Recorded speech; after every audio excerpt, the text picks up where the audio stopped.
The president often talked about hope and change, but the younger generation of America is not seeing it, even though they voted for the president. A new study shows 80% of 27-year-olds in the United States are in some form of debt, whether it's from student loans, credit cards, or mortgages. Millennials are also living with their parents in record numbers.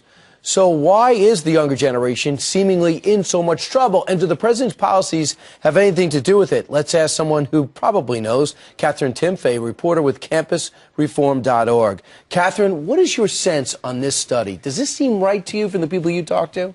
Not at all.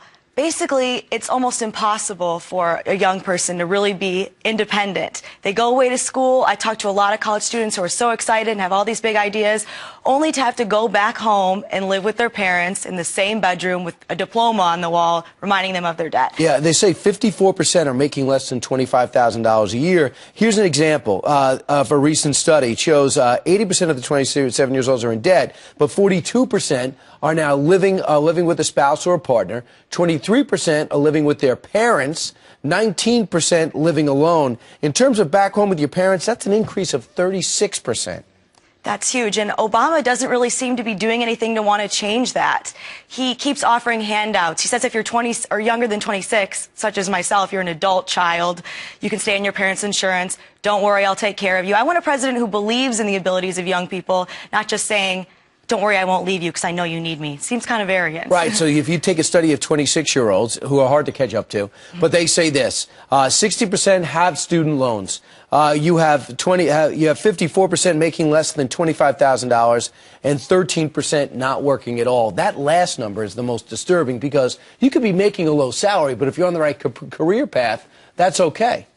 Definitely, but it's only going to get worse with Obamacare.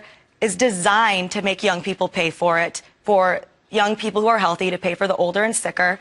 And we have 83% of elderly own a home, 23% of 26-year-olds live at home, plus all of the debt that young people are going to have to pay for.